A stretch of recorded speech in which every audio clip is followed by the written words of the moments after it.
Chapter 14, Manhasset, New York, March 2nd, 2019, noon.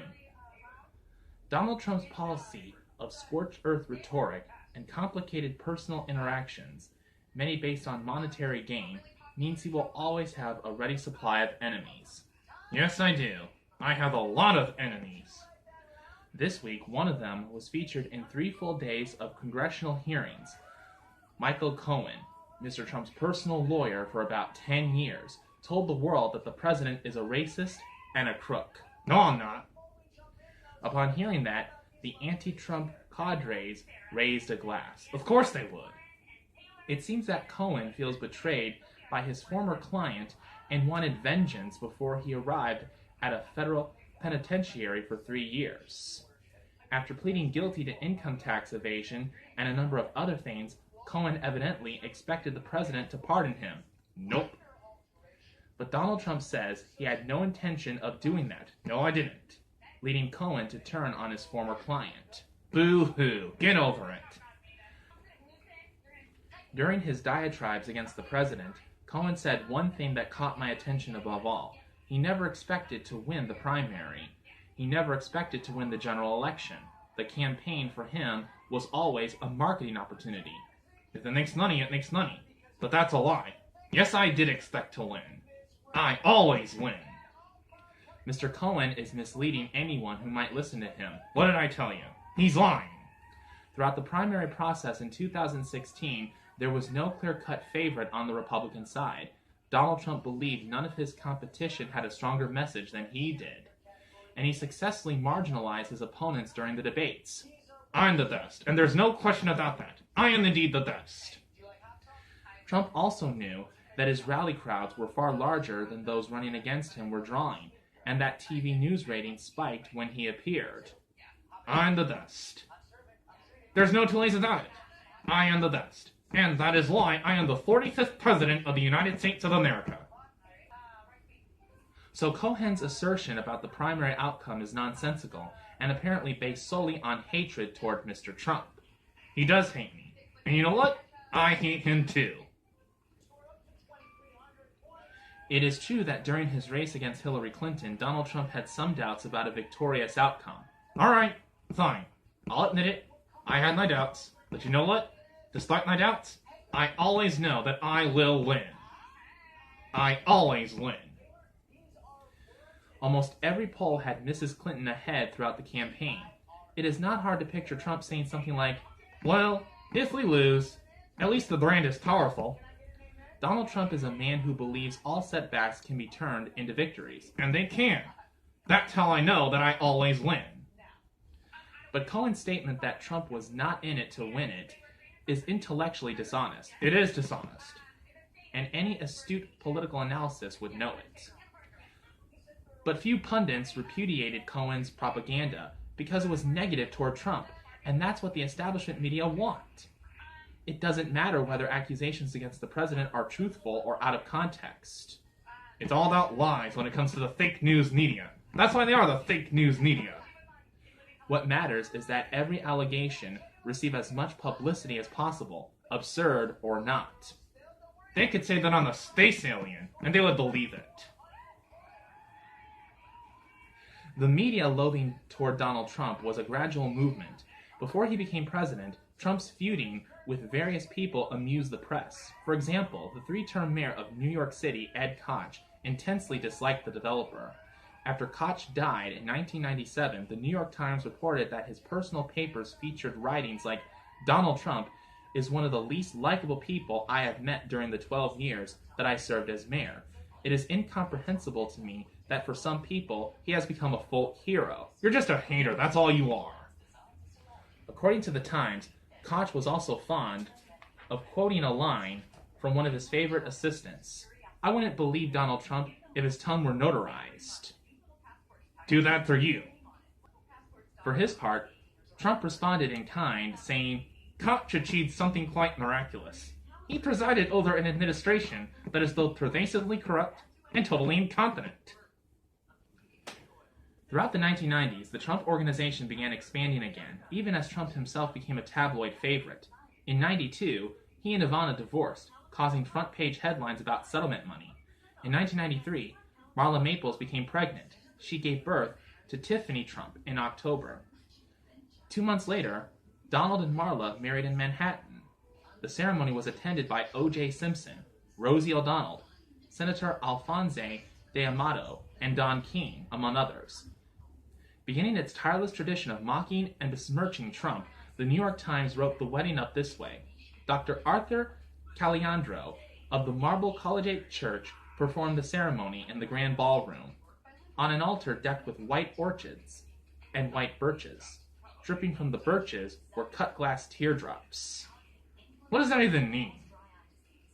Other than that, as the writer Julie Baumgold remarked after the ceremony, there wasn't a wet eye in the place. Whatever. The bride is taking her husband's name. The bridegroom is keeping his name, the Donald, a legacy from former wife Ivana. I am the Donald. Cats all over the world should have sued. Newly married with a baby daughter named Tiffany and 3 older children, Donald Trump begins charting both his financial and political future. Yes, I am.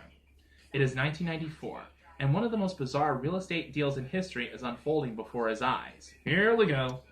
Back in 91, a Japanese billionaire named Hideki Yokoi bought the Empire State Building, eventually turning it over to his daughter, Hiko Nakahara, to oversee. The building had not been renovated since King Kong hung out there, and many leases were advantageous to the tenants. For some reason, Nakahara brought Donald Trump in as a partner, hoping he could get some of the bad leases off the books. Incredibly, the wealthy woman gave the Trump Organization 50% equity in the building for its services. But Trump wanted more. Oh, yes, I do. I always want more. He wanted the city to change the name of the building to the Trump Empire State Building Tower Apartments. I like that name. It's got a nice ring to it, don't you think? I think so. King Kong threatened to come back, and the idea died. And here comes the big gorilla. I'm not sure if that's an actual gorilla, but let's just keep reading on. Trump then sued many of the tenants, claiming they had turned the Empire State Building into a high-rise slum. They did. After years of litigation, Donald Trump lost in court. The court hates me. Everyone hates me. Well, not everyone. You, the American people, love me. And that's what's important. But all was not lost. He waited, and when 2 American billionaires showed interest, he sold his Empire State Building stake for a reported $57 million. That was totally walkaway money. Apparently, Trump had invested nothing in the building himself. How do you say the art of the deal in Japanese? I don't know. Meanwhile, Donald Trump continued wheeling and dealing. I always wheel and deal. He bought the Gulf and Western Building in Columbus Circle, renaming it the Trump International Hotel. Now that's beautiful. I love that name. Trump International Hotel. He then sold the Plaza Hotel on Central Park, which had been a money drain. In the late 1990s, he is a dervish of activity, buying a number of high-profile properties and a stake in the Miss Universe pageant. He also begins acquiring golf courses. I love golf. For Donald Trump, life is pretty good. Or so it seems. Here come my enemies. Then, in 1999, big changes come into Trump's life. He divorces Marla Maples, decides almost out of nowhere to run for president, and his father dies. This is the sad part of the book. Fred Trump is 93 when he passes away from Alzheimer's disease, which he had been living with for 6 years. In a long obituary, the New York Times calls him one of the last of New York City's major post-war builders. Rest in peace, Dad. Rest in peace. The newspaper goes on to list Fred Trump's considerable donations to charity and ends with this. Mr. Trump liked to be surrounded by familiar things and familiar people. He still employed Amy Lorson, his secretary, for 59 years. And he and his wife of 61 years still lived in the red brick colonial they built on a half-acre lot in the leafy, middle-class suburb of Jamaica Estates in Queens. Nowhere in the obit is there anything negative about Fred Trump or his son Donald. That would not likely be the case today. No, it wouldn't. In the weeks that follow, Fred's 4 living children divided a reported $20 million from the estate. Not that Donald Trump needs the money, but it easily handles his divorce settlement with Marla Maples. I gotta do something to settle the settlement. With the real estate business once again brisk and his personal wealth rising, Donald Trump has every reason to be content, but he's not. No, I'm not. Marla is gone, and he has a new girlfriend named Melania Nas, a model from Slovenia. But Trump remains restless, so on October 8th, he goes on CNN and tells Larry King that he is forming an exploratory committee to pursue the presidency on the Reform Party ticket. Apparently, the wrestler Jesse Ventura has convinced Trump to do this. For the next 4 months, Donald Trump campaigns across the country, telling voters that U.S. trade policies are stupid. They are. That universal health care is good. Yes, it is. And the national debt is bad. You can't argue against that. From my perch as a primetime anchor on the Fox News channel, I did not see Donald Trump as a major political factor even after he said he'd like Oprah as his running mate. Big mistake. The 2000 presidential race would likely be between Vice President Al Gore and Governor George W. Bush of Texas. In the polls, Trump was averaging about 7%. That's bad. But the man had energy and seemed to enjoy campaigning. However, on February 14th, Donald Trump dropped out of the race, a fitting Valentine's Day gesture to those who did not like him. But I'll be back, and I did come back. But then, many believe that Michael Cohen told Congress that Trump was using politics to benefit his business. Maybe true in 2000, but it is worth considering that Trump had been thinking about national politics for even more than 10 years, as experts from his 1990 interview in Playboy prove. Always on my mind, because I love my country, and I feel I have to do what I have to do to save my country and our country as Americans. Then, age 44, Trump had obviously been contemplating the state of America and the world. Yes, I did. He didn't like what he was seeing. No, I didn't. We Americans are laughed at around the world for losing $150 billion a year. For defending wealthy nations for nothing. Our allies are screwing us. You have taken out full-page ads in several major newspapers that not only concern U.S. foreign trade, but call for the death penalty too. Why? Because I hate seeing this country go to hell. In order to bring law and order back into our cities, we need the death penalty and authority given back to the police. You believe in an eye for an eye? When a man or woman cold-bloodedly murders, he or she should pay. It sets an example. Nobody can make the argument that the death penalty isn't a detriment. Either it will be brought back swiftly, or our society will rot away. It is rotting away. You mean firm hand, as in China. When the students poured into Tiananmen Square, the Chinese government almost blew it. Then they were vicious. They were horrible. But they put it down with strength. That shows you the power of strength. Our country right now is perceived as weak. We are being spit on by the rest of the world. Which political party do you think you'd be more comfortable with if you ran for office? Well, if I ever ran for office, I'd do better as a Democrat than as a Republican. But that's not because I'd be more liberal, because I'm conservative. But the working guy would elect me. He likes me. When I walk down the street, those caddies start yelling out their windows. What's the first thing President Trump would do upon entering the White House? A toughness of attitude would prevail. I throw a tax on every Mercedes-Benz rolling into this country and on all Japanese products. And we'd have wonderful allies again. How would President Trump handle the threat of nuclear war? He would believe very strongly in extreme military strength.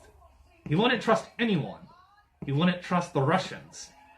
He wouldn't trust our allies. He'd have a huge arsenal. Perfect it. Understand it. You categorically don't want to be president. I don't want to be president. I'm 100% sure. I changed my mind only if I saw this country continue to go down the tubes. And by the way, this country has gone down the tubes, courtesy of Barack Obama. Again, that interview is from 29 years ago, and obviously little has changed in Donald Trump's political outlook. Doesn't change too much. Over the years, he has registered to vote in all three parties, Democratic, Republican, and Independent. For a time, he was close to Bill and Hillary Clinton. They even attended his wedding to Melania.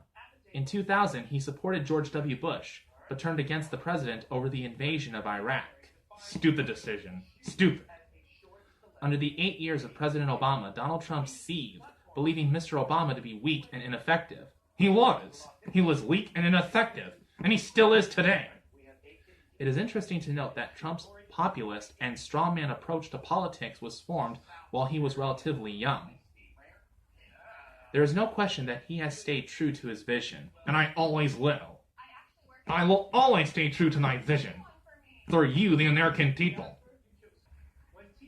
So Donald Trump had to find a way to assemble a political profile, using a strategy born of the Middle Ages. He had to become an apprentice. You know what? This is making me think of The Celebrity Apprentice. You were on that show. I know.